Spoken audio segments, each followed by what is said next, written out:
Tshisekedi a une conférence de presse, ça fait déjà quelques jours. Aloba kini ni pe akende kini ni pe peuple ba s'attendre na nini na conférence ya papa Etienne Tshisekedi salaki et tant que yo mobundele ya Congo, tant que yo pasteur, et tant que yo politicien aux alaka combattant résistant comme politicien les loyo au koloba nini na conférence de presse au papa Etienne Tshisekedi ya Mulumba que je salue à passer à Atena qui na Kinshasa bien Moïse Katumbi na Canada. Et politique kanamba za ko ya awa. Eza coïncidence bemba masolo ka ne ba ba ke non ba solo ka cesse ou ben ndengeni Moïse Katumbi osali na Canada passer je reconnais. Bombeli biso me ba information toza nango ba informer biso ke non Moïse Katumbi na Salomon Skadel na minute ba na kata Canada. Ko lo ba passer je reconnais. Comme Kamere joue toujours le jeu pour que son mentor Kabila continue na pouvoir, ba kei ba sali clique na bango, il y a 5 personnes au baza komi benga soi-disant ba opposants. 5 personnes soi-disant baza komi benga ba manifester devant Seni Kopé Sabango Memo. Memo on a baza Kopé c'est ça deux objectifs. Premier objectif nango ya Memo on est nini. Bonjour batata ba maman bana banso ekolo Congo.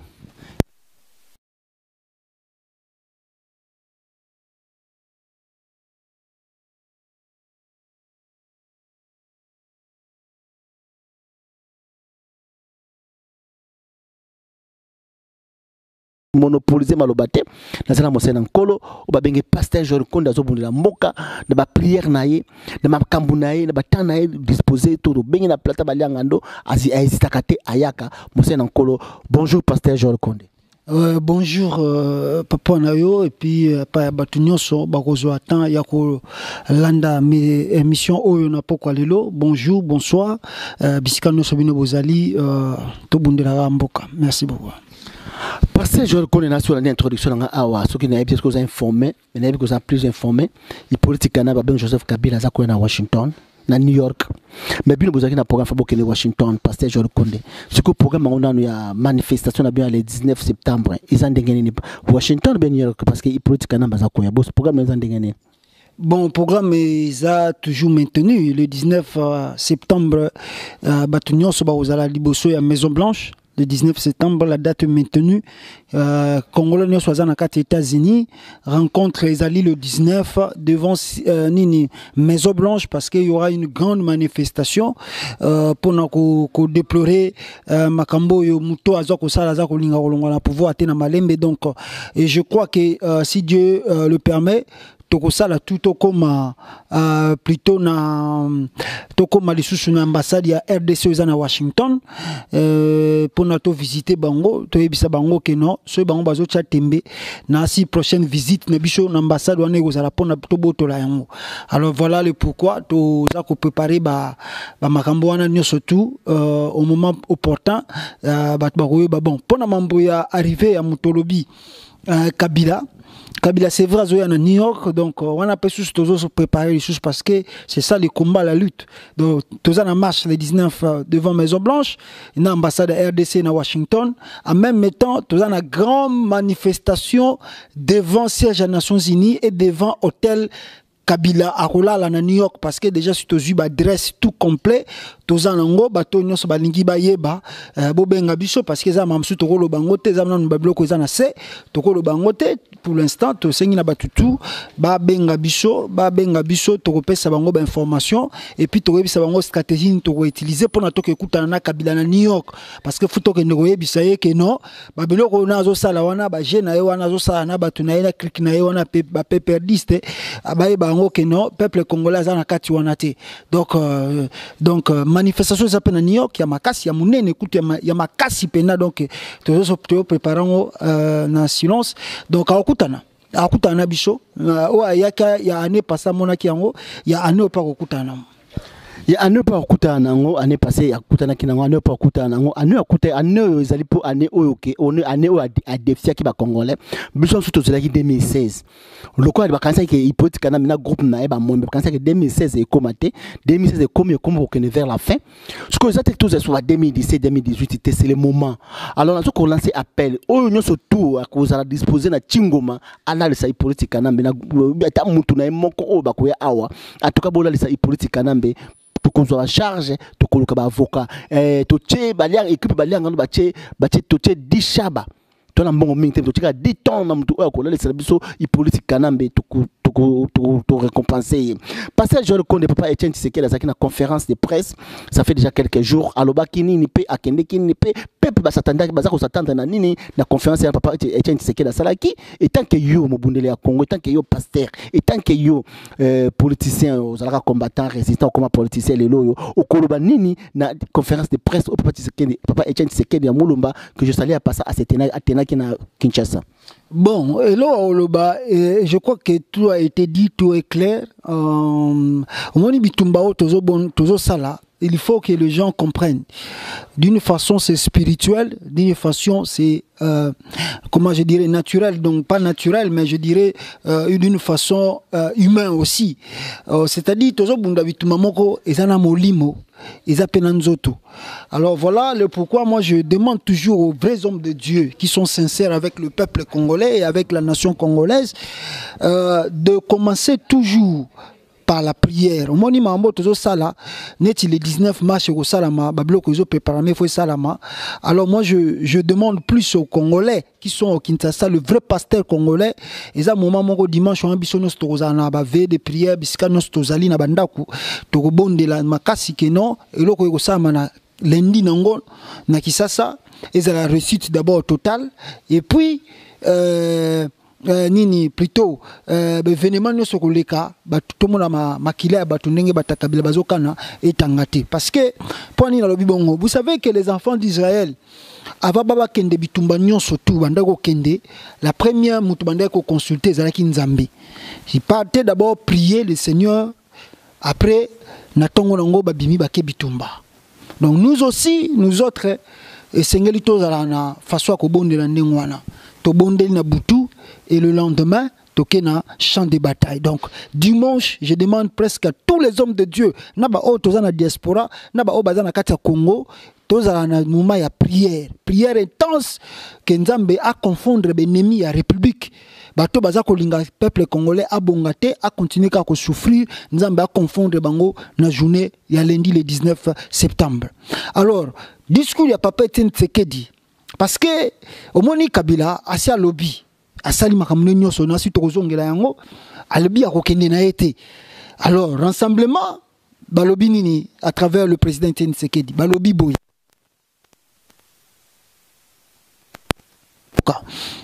vie situation politique ndenge Kabila azali ko lukana ye ko créer climat moko n'est-ce pas paisible était pour na ko permettre acteurs politiques ba travailler. Rassemblement a décidé Nanenga posa ki ba préalable na avant à côté na dialogue Kabila boy ko respecter boy ko tosa yango ba décider bo ba lobi boye bango bazali ko reconnaître o union sous salamana union cité union africaine té etali bango té dialogue wana ba kende ko kota etali bango té deux oyoka ki ba uta ko kanga ba détourner ki avion à Mondo Timba pa ba kabiliste ba détourner avion wana fallait que kitana Kalemie kitete ba donc rassemblement sous a siliki a sepelité na acte wana ezali ba acte moko grave parce que sur hôtel ba agenet ya papa Mondo Timba wana boko ke bo maïra na avion de ba bomaka tumba mwake donc ba sepelaki na ngote et qui après de 3 ba yesukoko yebisa na peuple congolais que le 19 oyo tozo banda ya lundi ne na otukoloba bazali na grande sitting devant Seni ba okende ko manifester devant Seni ko pesa bango memo wana baza ko pesa za na deux objectifs. Premier objectif nango ya memo wana ezanini ezali que Corneille Nanga à partir du 19 septembre azali lisusu reconnu étant que président ya Seni. Donc institution wana appui à la démocratie ezali kokoya le 19 septembre. Donc Corneille Nanga na bato baza ko travailler na ye bazali lisusu reconnu à partir du 19 septembre. Wana premier objectif ya memo. Deuxième objectif ya memo ezali que préavis il y a Joseph Kabila et Bandi. Donc, tendenge Bandi wana, elingi kolobake, atikali na 3 mois.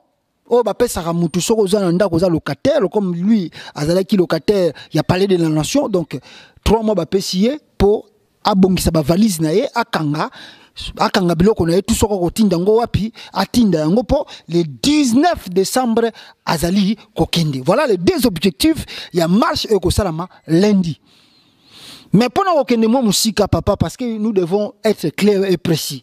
Au moni nengo uti ko ba introduction na yo ke non Kabila za sumuta ko tikela ba temps ebele te tito koma na décembre. Kabila nenge to komi na moment to komi na ligne rouge ba on ba franchir. Soki Kabila sengela kende lobi na butu akei. Soki sengela kende lelo na tongo eke akei. Voilà le pourquoi to changer ba stratégie parce que bo ba tutu ba kozala ba ko contredire te to moni biso nyoso kimbuta na bisengimana na kanyama ba bemisi ba camion intermet ba tambusi ngo na ville nyoso Kisasa et puis ba chango na ba coin stratégique nyoso ya Kisasa. Pona ko bangisa batuni bango babiote eza na kaka ndenge to sala ba parade na biso pona olakisa kaka banini tout ça. OK, c'est faux, c'est l'intimidation envers le peuple.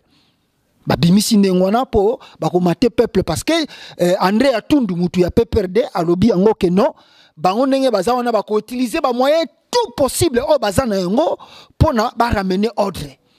Donc il s'agit ko boma ko leka o ba boma ki na maluku bako boma pona Kabila tika na pouvoir. Donc baza prenango. Alors sur ce biso to changer stratégie. Stratégie comme ndengeni tozo senga na ba kinwa na ba politicien to ebi ke bino boza kolinga bo se diriger vers Seni. Kimbuta yeko pesa autorisation. To ebi ke za autorisation moko piège. Yango wana to ebi si ba opposant sikoyo parce que toi on a tenté que non, oh non, le gouvernement autorisé, oh non. On n'a pas besoin de ce gouvernement à autoriser Rabiso Babiloko Tokosala. Nenge Tozawana, le peuple congolais, il faut à mise en charge. Charge au Sengeli à mise, c'est quoi ils vous doivent faire? Au lieu, Batiba se diriger droit vers le centre-ville, stratégie est changée, stratégie communini. Peuple congolais, quoi oyozali, balabal au Vandaka, quartier ozali, commune au Vandi. Manifestation ezali kobanda wana. Tolobi te que non manifestation centre-ville et salamate te. Avant to banda to kende na centre-ville et sengeli na biso to banda non ba manifestation na ba balabala na ba quartier. D'autant to so na balabala na ba quartier na ba commune bo kende na bureau ya bourgmestre na commune na bino. Bo kende kuna boya bisayeke toye kotikela bino préavis soki to komi le 19 décembre mutu na bino akeite yo na bureau ozali ko bima bo kei liboso ba bureau ba policier o ezali na ba commune na ba quartier na bino boyebi si bango ke toye ko ebisa bino ke tozali ko travailler pour te bino pe ba salaire na bino ezala bien. Donc bo tirer te bo beta masasi te bo boma population te pour soki bo bomi boye bango ke policier no sazo boma tango bomi na tongo na pokwa bato bake ko visiter famille na yo. Obomi na tongo na pokwa policier no soko boma mutu na Congo turoyo. Aye ba ngo ke famille na yepe akozwa retour na yango. Voilà message ezali wana papa za clair toko banda ba manifestation na ba commune na ba bureau ba bourgmestre na ba bureau ba quartier na bureau ba la police o ezali na chaque commune. Tango tozo silisa wana mbala moko toke isko centre ville et sika soki nzamba pesi biso nguya le 19 au toko yiko longola Kabila na pouvoir déjà. Merci mi pasteur je reconnais na zungi eloko moko na ya mutu yo lobio na ke ba pasteur mais na kongo ba pasteur bazela raté yo ba ki na ba veiller maman ba papa Etienne Tshisekedi na ba rassemblement ba Martin Fall ba Freddy Matungulu ba Valentin Mubake ba kende ke jana église c'est ça l'essentiel parce que ba pasteur congolais ba okene église ba biso ba tokeno bolala nzamba ko sala kaka botika nzamba ko sala ngo ki politika na mbelelo 16 ans 20 ans na pouvoir donc nzamba ko sala comment tout ne so ba congolais bandi meso ba pasteur na ba déjà expert baza déjà imprimé expiré ba mwembe ba pasteur ba choko ba bishop wana comment continuer ba peuple congolais monte que osala ozobosa eloko mo wana pasteur Jean Konde non eza obosa na te na lobi ngo bien la bi que les pasteurs qui sont sincères.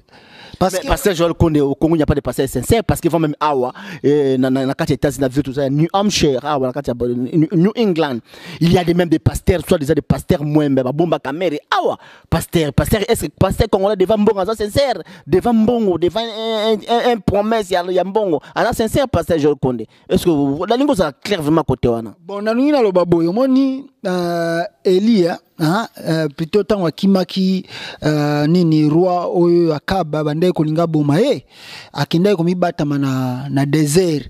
Il a prié nzambe na kimi balingi ba bomanga. Dieu lui a dit, Dieu lui a donné une réponse.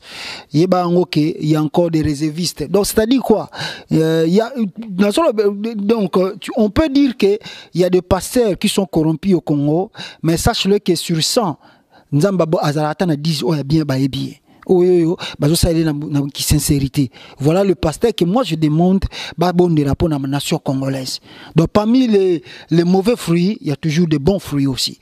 Donc il y a malam ongana sengi pour la nation congolaise pour na makambo ezo salama. Nous devons aussi avoir l'écoute de Dieu. Parce que moni nzambo alobaka d'une façon ou d'une autre. Et quand vous mettez Dieu, vous associez Dieu na litino sobo sala, boyeba que victoire est sûre et certaine. Parce que nzamba ko isarabana na ite. Moni bitumba tozo bunda, eza bitumba moka molimo, eza pe bitumba moko ya nzoto tozo saela. Donc wana tozo senga plus ba yeba ba mona musika là où le Congo se trouve aujourd'hui et comment délivrer ces pays-là. Yangwana mekambo na sengi na batu bazala prêt pour le 19 septembre.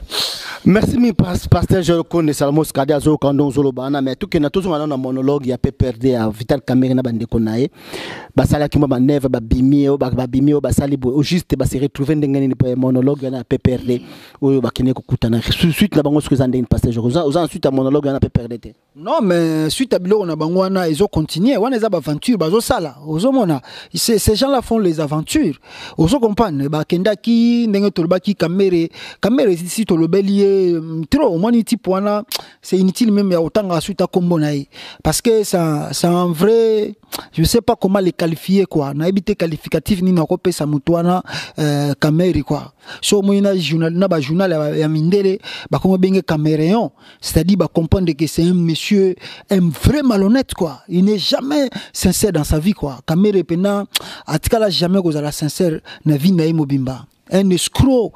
Un vrai escroc, un vrai menteur, le type là que tu vois. Mais je crois que oazo sala lelo, que ce que l'homme aura semé, c'est ce qu'il mentionnera. Oazo boulot na lelo ko bukara ngokaka. Ata lelo tata lobité mais il va le payer un jour. Oazo sala peuple congolais. Ke okota dialogue bablo na bangwana. D'abord moi je n'appelle pas ça dialogue parce que dialogue est inclusif. Dialogue na bango ke ko sala les inclusivité parce que San City pose à la réussite, parti tout bazala qui réunit na kati. Voilà le pourquoi San City est là qui réussite totale. Mais au bango ba ke kota ba parti tout bazana kati te tana muto okutazana auto finga ka ruberwa azo ebisa bango azo ba journaliste tala ata tozui ba koro tozui na lebisi binoke soki batona batika libanda ba koti te. Histoire et qu'on rattrape biso un jour. Donc ils savent déjà que non makambo tozo sala et qu'on rattrape pas quand on biso parce que dans la solution te batouana baza libanda tant que bango baza libanda et qu'on rattrape biso parce que ce sont des grands loups des grands je peux dire quoi bateau baza ko peser plus lourd alors le quoi bango baza libanda ça va coûter na biloko ba 20 baza ko sala mais le but c'est quoi bateau au peuple congolais ayeba vérité bisike zali au bien en introduction les États-Unis d'Amérique. Les États-Unis d'Amérique est, je dirais, le seul pays qui s'oppose clairement à Joseph Kabila. Le gouvernement Obama est le seul gouvernement au monde qui s'oppose catégoriquement que Joseph Kabila doit partir na fin mandat en 2016. Au moment où basala ki oyo biloko na bango dialogue wana ba bimi libanda.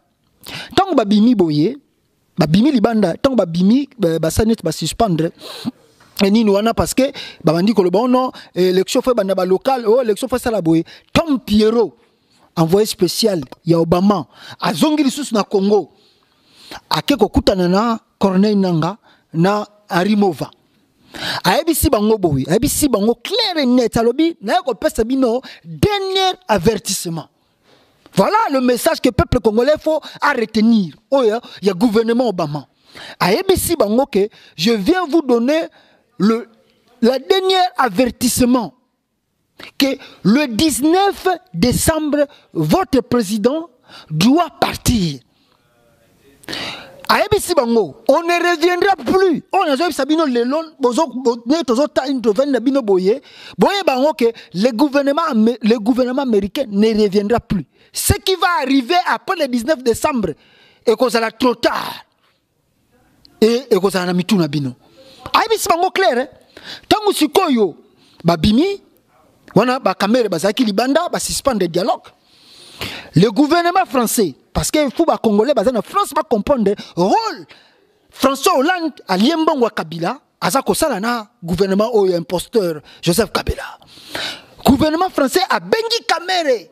Abisi Kamere que non, n'engazabo yofozonga na dialogue wana. Parce que Kamere est soutenu par les Français. Et comme Kabila aussi. Babisi Kamere zonga yofozonga na dialogue wana ba trouver compromis parce que ce qui to commis lundi et que bino bozuna nous compromis, ça peut éclater les choses. Voilà le pourquoi Monique Kamere a zongi mbangu tanga zongi plus avertissement oyoyo gouvernement Obama a pesi na Kabila bato Kabila bazangi eloko kosala comme Kamere c'est un kabiliste du sang. Comme Kamere joue toujours le jeu pour que son mentor Kabila continue à pouvoir, il y a 5 personnes au bazar comme benga soi-disant opposants, 5 personnes soi-disant la majorité, écoute dans un grand hôtel. Basali clique à 10 personnes, balongona na kati dialogue wana monologue, ko suko ko na grand hôtel, kangami na kati chambre, komi ko solo là. Nde ba yoko bimisela biso compromis o babimisi que non nengeza boye batikeli Kabila 16 mois o batikeli Kabila élection ko bana élection présidentielle législative ce ba moni moyen ko zala ba ko sala nyonso tumbara moko ava ba sala yango il faut seni asilisa enrôlement naye pendant 16 mois et un jour ou a sengi po azo sala enrôlement et ce qui asilisa enrôlement wana pour enrôlement wana ego comme ego memabiso tina 2018. Donc, enrôlement a signé comme ma bisoti en 2018. Donc, disons la vérité, tout ça dans le mois de septembre. Donc, enrôlement est aussi dans le mois de mars 2018, ou bien avril, ou bien mai 2018. C'est alors, la CENI maintenant va voir s'il y a des moyens. Parce que le gouvernement congolais lobby, bazan na posa sous base mbongo ya communauté internationale bango moko bako financer ba élection bako tonga sous école bako tonga sous hôpital mbongo ne sona balinga basala ba projet wana bako bomba ngo po ba ça l'élection ça c'est du mensonge clair et net, vrai mensonge Alexis Tamwemamba. Alors balobi so to komi na moment wana nde senya ko pesa ba tout calendrier mukolo nini élection présidentielle ko salama. Donc, on tout saliko, na ba corps ba keko joie, ba zoom ko l'élection présidentielle ko sala maté. Ba lobi kaka non, to ko sala l'élection présidentielle na 2000, ceux qui to sir sans enrôlement d'élection liboso to ko sala l'élection présidentielle et caméra bimibu. Si yo ka sourire, yo ka fungoli munoka zo seka. Oh, nous avons gagné parce que nous allons commencer l'élection présidentielle. Donc, Kamere a joué un grand rôle pour nous sauver Kabila. Kamere a joué un rôle moko munene. Mounene pour manipuler les Congolais de gauche, à manipuler les Congolais de droite pour Kabila à 2016. Donc, il y a un peuple congolais, peut-être pour Kamere na landi na Jeune Afrique, alors que non, il y a pour sauver Kabila bimana malembe pour makile tangate Kabila ça la passation de pouvoir dans la paix. C'est du mensonge. C'est du grand mensonge. Peuple congolais bofongola misu nazo sabino bofongola misu soki botie mutema na loko caméra lobby nous allons pleurer parce que boyebaka yango le pays ne peut jamais et en aucun jour dirigé par un accord. Dit comment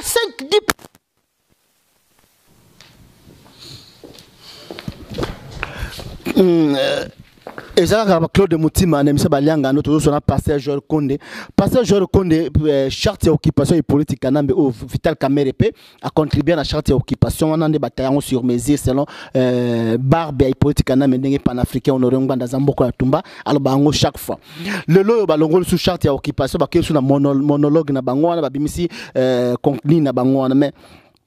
Congolais mususu oyo d'autant à bakomola monde pour ne plus de donner l'importance bazan ana ka ba critiquer papa Etienne Tshisekedi ba critiquer rassemblement soit disant que maramba bazo sala ils a bien été maramba bazo sala ils a bien été mais ce qui le lot qui to comme na toqué dans la logique on a 16 mois ana et que politique en amène le bien 5 ans au fêlé carrément ba toucher ba bouger sous charte occupation na bango en fait quand la président vindon le baki na émission c'est une émission kala c'est la logique il y a monologue caméra bimisile bisoko au rôle bela onde ni mais quand ko expliquer un peu ba tout ba comprendre ba zo kita na émission na cas la fois passée mais c'est quoi parce que ba congolais bazo rêver bazo comprendre té caméra jazo sala ba bazo comprendre té caméra ninga zo manipuler ba tout caméra aza wana te jamais caméra na vie na ye akoyi kozala opposé ou bien opposé na Kabila, jamais il peut faire ça.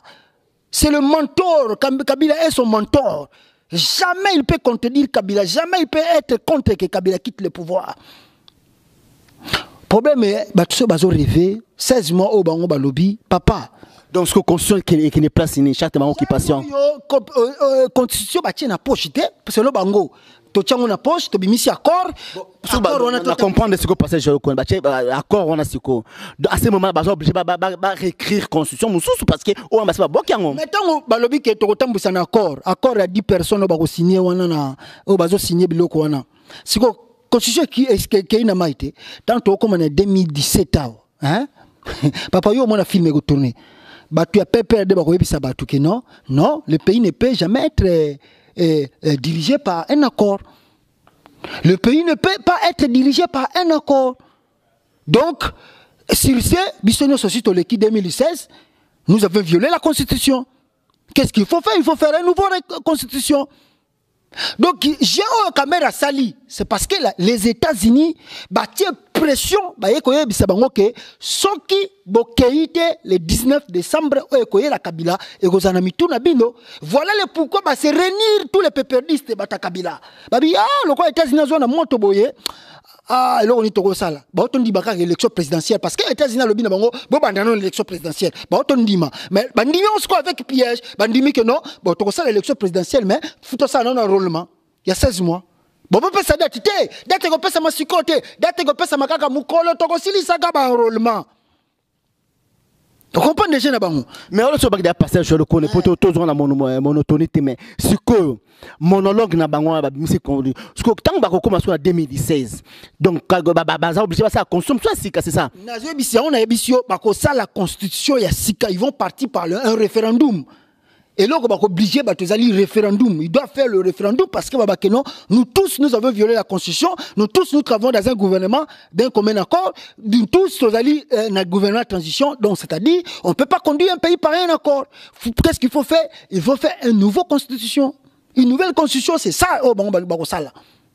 Alors, Bazali va perdre dans le bloc qu'on a tous, c'est le peuple congolais. C'est le peuple congolais et c'est la nation congolaise. Donc, batuba revêté, batuba mona blackité, j'ai ya ba kabiliste simple. Na bisaka yo awa que Kabila kondima, ceux qui va imposer tout ce qu'on va lui imposer, Kabila va accepter ça. Pour eux, il faut dépasser la date limite de la Constitution. Si la date là est dépassée, bah comme est-ce qu'on a raison? Pour le ministre a raison, Kabila n'a pas de raison. Il est condamné à respecter le lettre là, les écrits là de la Constitution. Mais maintenant, dépasser là, Kabila va à on a violé nous tous. Parce que ceux qui ont vrai opposant, il fallait tenir jusqu'à le 19 décembre Nana Kendi. Ou bien il fallait faire la transition 100 mois. Parce que Kabila nem Tazali, au terre, il y a bien côté au salam. Mais le corps Kabila nem Sobo Yango, bon dimito ça la gouvernement de l'union de la transition. Alors, ce qu'il faut nangate, donc le gouvernement union de la transition, il y a transition, to bimisi accord et puis to sali constitution sika. Si on a bisika Kabila ko yebisa batu ke non bon moni constitution sika oyo après des mandats en tout cas na ko sala susa lo côté en tout cas nazo lapa ndai ndenga bandai ko lapa ndenga lapa toujours a ko lapa ngo kamere pa ko ya oh non peuple congolais libosa ko ya ka ndenga ko sala biso non le président doit partir na dernier jour oh non azana raison on moni makambango ndenga zali kamera ko ya suko sa bloko wana basali constitution sika Kabila susu plus de 2 mandats donc à part 5 ans matabis ba ko pesa ye Kabila peut faire plus des années que Mobutu a fait au pouvoir. Parce qu'aujourd'hui, il a plus de 16 ans d'années au pouvoir. Donc, plus de 5 ans, plus de ceux qui vont modifier sous constitution, Kabila peut faire plus de 30 ans, 40 ans au pouvoir. Donc, on a un black. 40 ans 30 ans au pouvoir mais azana manière te azana entourage batuna o bazo boma bato bazo boma bato butu moi azo sala eloko monte azo ménager eloko monte biso balianga toujours balikambo chaque fois bato lokola ba Jean-Marie Kassanda yeme en Afrique yibi mbongo azo zala wana bosha ba bomi batu aza ko zala wana ba ande kimbuta azo sala absolument rien azo zala wana mais tokoya na likambo malin passage Joro Konde tokika maman konde sala biso signe passage Joro Konde batu oyo ba bomaki batu bato ba Congolais lobby na ochalo kwa dictateur Oyo Sassou na ba Rwandais ba yena Congo na monologue wana ya monologue à PPRD, c'est-à-dire quoi ba yiko sakana peuple congolais vraiment bandeko na biso basi bandeko na biso batata ba mama ba congolais ba kino ba na kini ba grand prêtre biso ba liangando vraiment tina niveau au vraiment kaka pobola ndaka swa bola nda mwembe ya caméra ko pesa bino nini oyo mboka oyo si ekabo ekei déjà papa chaque fois tindeli biso carte tinenga carte ya République de Zaïre du Congo ndenge comme déjà c'est carte aza kolela mai na misu pasi mais bino besoin comprendre que mboka c'est kei déjà ba kote kuna c'est kei déjà mais besoin ko landa batu kaka caméra sima caméra bolanda caméra pour besoin mbongwa boko sana na ngoni avenir bana bino ezali nini batu ba bomaki ba Congo ba bomaki batu ba congolais na Brazzaville ça dictateur oyo Sassou aye dialogue na Congo kosala nini ya monologue wana ba bomaki batu na James Kabarebe azaki fier bomai ba congolais abazaka bomba congolais butu moi ayena Rwanda na Kinshasa na monologue na PPRD pasteur je le connais ça me fait la honte et puis ça me fait chair de poule pasteur je le connais et le connais ni vraiment oyo ba Congo to ko sala poto la moka ba tia biso wapi pasteur je le connais itaki msena nkolo omoni mambozo le kana Congo ya on a bisa ki une mission na uti ko le kate eza ba blo en Afrique de l'Ouest jamais ko le ka ko salama na pays lokola ba Benin ba Nigeria ba Mali ba Burkina Faso ba aventure yo sama na Congo jamais ko leka kuna parce que bazo congolais pena papa je vous dis bazo biso tant trop ba ko distraire biso na muziki na ko sambela trop ya ngwana monique congolais style lo azo comprendre na vérité te ozomona parce que ba aventure ba caméra bazo sala wana ba ko sala ngota tika bilako ke ndoko zo ba Sassou baye donc et ko continuer à lire en tant que peuple congolais a banda ko sala ka même ya ko loba ka ko sala ka bazo sala wana ba ko sala yango parce que biso mo to la que que notre ami bali parce que Kabila faut to la que nous sommes pas des femmes nous sommes des hommes aux hommes bali biso to ami bali wa ko kufa kufi wa ko tikala tikali surtout komika na moment wana ba to na to ba respecter Congo mais tant que bazo mona biso so ba beti tant to kimi ba misu ba ke kota pa caméra pour bazo mbongo moni makambo je vais répéter j'avais dit ça une fois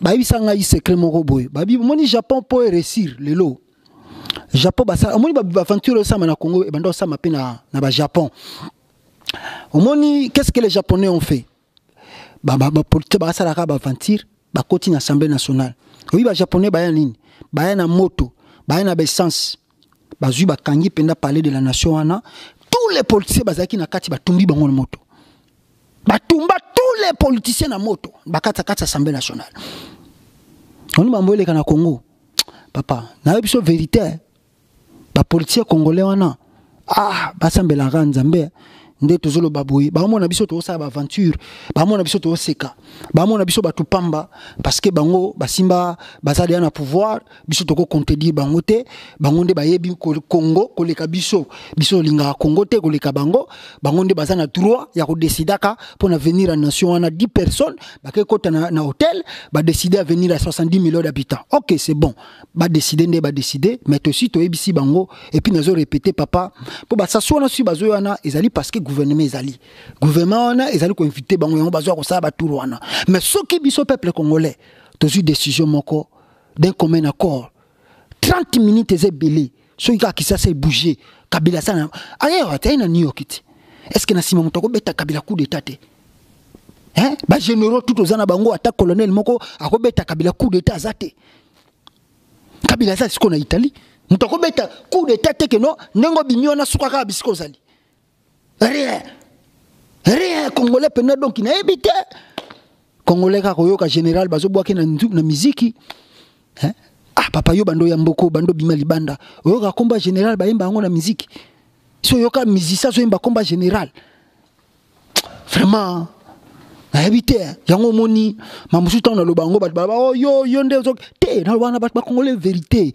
ba mema esprit na biso musika yango wana moni futo la musaka peuple congolais na ba message ya makasi mboka eza mboka na yo eza mboka na nga tokotika ba ventiler ba caméra ba sala ba buzoba bazo sala na Congo te totala bango ka lokola bana miki futo coach esprit moko que non bakuta na pendana que non ba ye ba moni penda que non te peuple ça comme mature na mindele pe ba respecter biso mais ta ba mona kutu ke bozo banga bande ko na bino batu mwindu bongo siko mindele tanga ya ko yiba bolo bani pour mutu la caméra bozo banga yi siko un américain aye na tenue militaire bo benga américain wana parce que bozo banga caméra est-ce que mutu mo wena kisa peut-être akosili sa caméra valeur penda na minute bozo tika caméra penda kinda ko zula kabino ba décision à Congo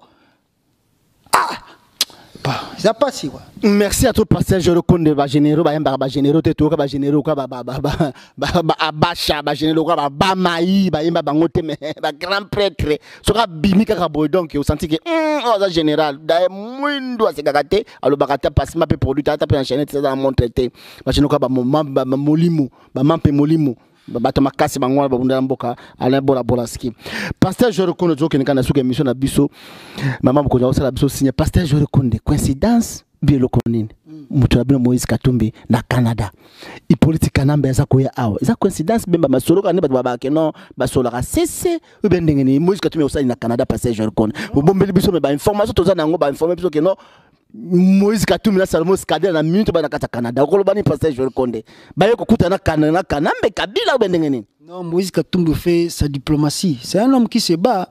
Naïba Congolais, je remercie d'abord bateau tout à partir ya Afrique du Sud où rejoindre les amis de Moïse Katumbi à travers ma vidéo, à travers un message toujours bisabango. Belé et Belé, je profite aussi de l'occasion de saluer les amis de Moïse Katumbi partout au monde. Na message basosala, remercie aussi lui-même le chairman na musala basosala ya Makasi et puis son conseiller spécial Salomon aussi na musala basosala ya Kito. Je crois qu'il y a très bientôt Salomon en tout cas naebi ko za trop occupé oza trop vraiment mais yeba ke batunayo bazana kati États-Unis a biska tozali okutana na biso to sola ki mais masolo faut continuer parce que tola mambe belé futo sala alors tozo senga penda mingi makamususu quoi donc on a si toko komela yo ka kala mingi te pour oyeba makamo ndini nezo kendele pe koto alors vraiment musala malamu ezo salama le président Moïse azana ya wapona pona ma mission na stratégique politique boyoka ki ba congolais bayoka ki balingi ba cha nini compagnie ya Coltan na Rwanda non Moïse Katumbi ayeko kutana siko na ba compagnie canadien wana ayeko yebisa bango que non le Coltan appartient au Congo. Pourquoi bino boko lukaboko ça la ba faire na Rwanda? Vous pouvez bien faire ba izini wana na kati ya Congo. Nous sommes prêts à collaborer avec vous. Mais à une condition, to longola na muto asa na pouvoir. Ceux qui vont aider biso to longoli kabila na pouvoir, nous allons traiter ces affaires. Ozomona, voilà la mission de Katumbi au Canada et plus aussi rencontrer des hommes politiques canadiens parce que le Canada joue un grand rôle dans la politique monde. Tout le monde au Canada est un pays silencieux mais bon, le Canada est un pays très stratégique dans la guerre, dans la rebelle.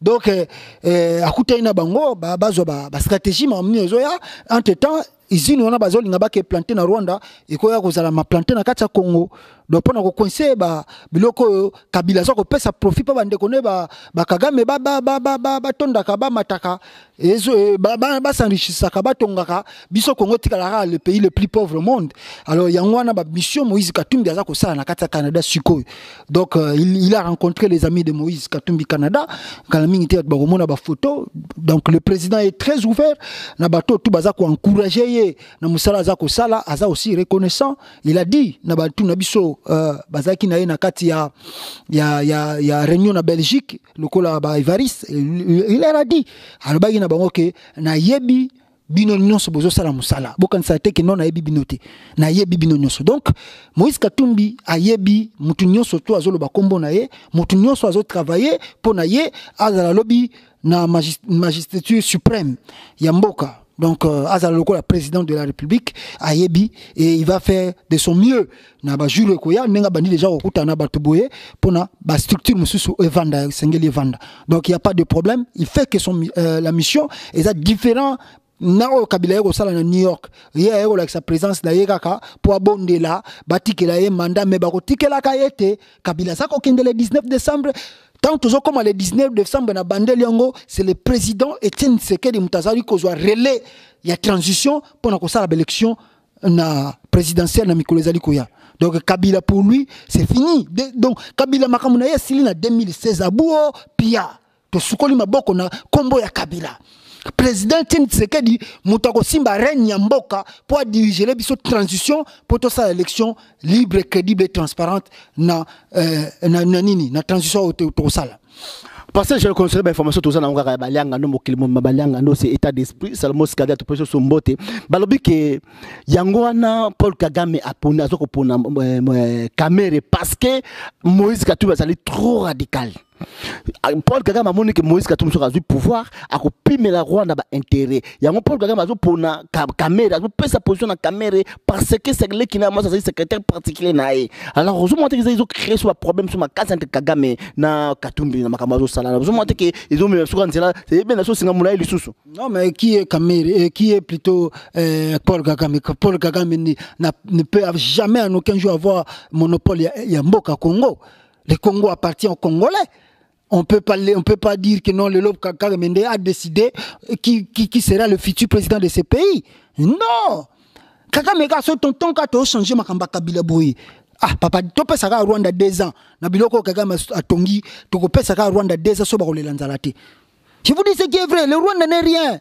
N'est rien sans le Congo, le Rwanda n'est rien. Naebisio que régime à Kabila Koué Yakaka, tu peux savoir Rwanda 2 ans. Et vous allez voir ceux qui Rwanda ko résister ningezo tonga suswana.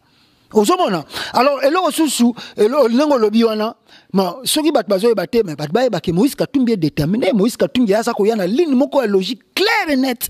Et les gens vont vivre sa politique. Et sa politique était que non, il sera en bon terme avec ba voisin Nabiso. Mais biloko que non atika kana laisser aller Rwanda kota na ba militaire neneti na Congo lingi abima na bango nenga lingi ba ko boma non ça ne va pas exister. Ba biloko négocier voilà le pourquoi le bagi que si aujourd'hui j'y arrivé aux affaires après 3 mois makamunyo so est Congo aussi là. Yango moni ba Kagame ba zo banga Moïse Katumbi soki ba Congolais ba zo ebate Paul Kagame Museveni ba to tout wana ba Burundais wana. Ils ont peur de Moïse Katumbi parce que le mouton sera du pouvoir. Ba bénéfice de tout na mayo wo. Mais bango bazana monopole ya Congo te. Le Congo appartient aux Congolais et Moïse Katumbi est Congolais et les Congolais décideront pona nini bako pona ye akoma président a diriger mboka wana. Voilà et le qu'on a le bana. Parce que je le connais toujours qui n'a pas mission son membre qu'on a ça biso signe mettre base badi banga te casse. Parce que je le connais ça comme on a entendu le banana qui tweet ya Zoé Kaname. Na Janet Kanambe au 3e tweet na bazo tweeter na baliangando ma tweet na biso comme na baliangando so bozo tweeter on ko bien na ngene ni mais etiki na swana basana na musana nkolo Zoé Kanambe na Janet Kanambe balobi ki na papa na bango akufa pona mboka wana bakotika ka mboka wana jamais papa bango tanga makili papa bango tanga na papa bango bazo sala allusion Kanambe ou bien Laurent Désiré Kabila so ki papa bango zaki Laurent Désiré Kabila na bomba Laurent Désiré Kabila zali politique Kanambe te pourquoi papa bango akufa kufa na mboka wana batu ba kutukufela ba papa na mboka wana est-ce que faut tout éternellement na mboka na papa na banga kufa na mboka na parce que je connais encore répondre ba mwembe na nini parce que je connais na répondre bango Zoé atangate moni grand frère na écoute atangate bongo Zoé atangilapi Zoé atangate bon c'est tout à fait normal alo bango azomona ngolo les ndako papa na bango dans le pont papa na bango sombelaki bango ko azo confondre pays na ndako bien le pont papa na bango sombelaki bango donc tango moi ce qui papa koufi bozana le panga famille panga papa na bino so bando papa ba yeko benga bino bolo bani te weza le panga papa na biso to ko bimate to kende te za le panga papa na biso donc c'est la même chose Zoé confond la République nanda ko papa na bango sombela ki bango donc lui il prend le pays comme nda ko papa na bango donc to ko bimaka wate parce que zanda ko papa na biso et ça bien papa na biso non la République du Congo n'appartient pas à Musée la République du Congo appartient aux Congolais et les Congolais avant Kabila oya comme président président Belé Baliki na Congo oh ya yebi ba homme politique à makasi ba leki na Congo ba tangisi makila na bango pona Congo oh ya yebi Moïse le biso toujours critiqué parce que ceux qui le autre comme il va faire ba Rwandais boui makasi c'est à cause de musée akene ko ndima bindima ndima akene ko ndima bindima ndima sinya tala le makambe memeli biso to comment vivre ke ba Rwanda comme un pays mo prospère ko le RDC et ça passe Ozomona, Burundi, Ouganda, comme on s'en biso. Et ça passe. Tout ça, c'est à cause de qui? C'est à cause de son père. Ou à signer, signature, signa. Donc, biso, le retour, bisara, ayezo, a revêté. Hôpital, na yewana, tonga ki a mwanda, et au coma, hôtel, wana yokoma, hôpital général, yaba Congo. Parce que Zoé, tant ayaki na ba bout, yamboula, ayaki jamais na mbonga tonga hôtel, wana. Il n'a jamais justifié là où il a trouvé cet argent.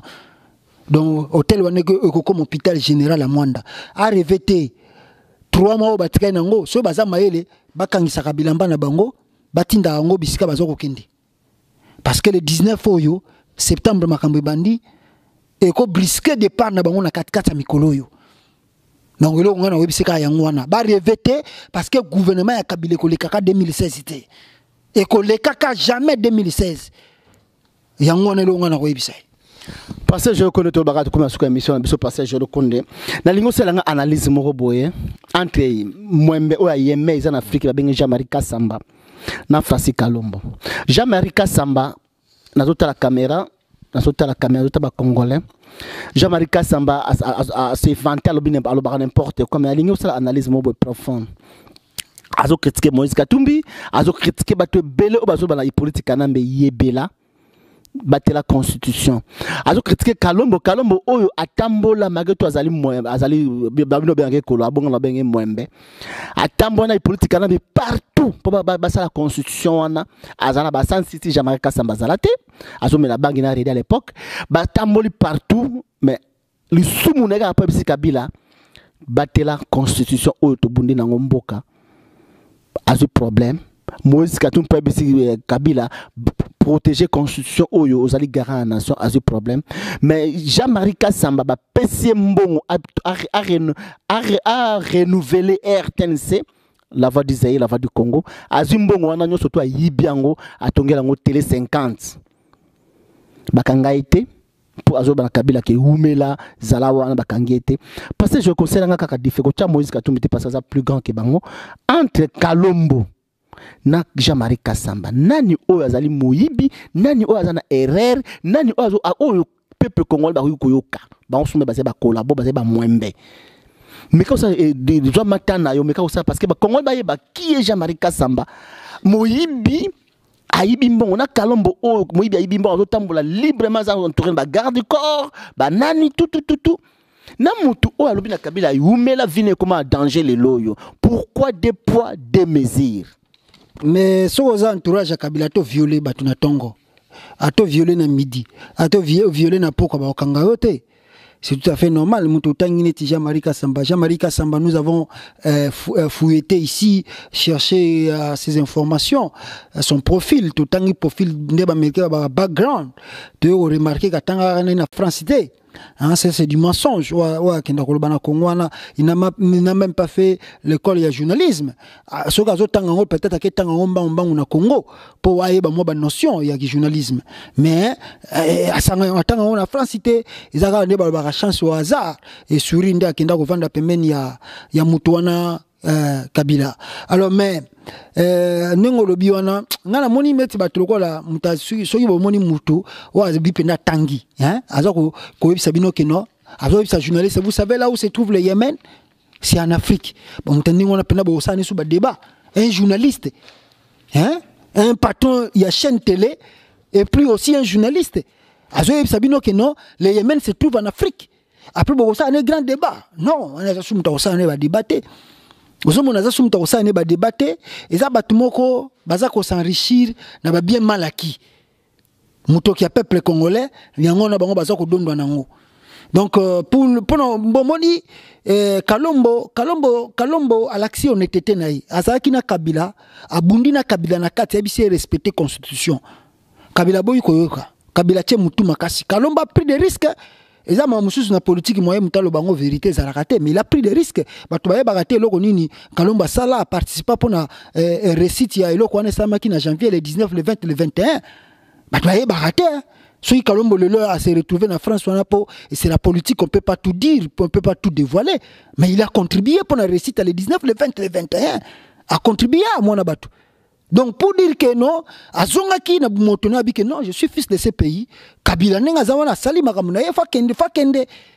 Ngona moni a rejoindre qui opposition. Malgré azalaki na bata Kabila, mais il a combattu idée na bango wana ya ko réviser constitution, ya ba loi ya constitution. Et aujourd'hui il fait la même lutte. Avant de se calmer, azo ça la même lutte wana que non Kabila fakende. Je pense que Dieu va nous aider. Et Yemope, asa toujours honorable, n'engaza toujours député, aébi oazo sala.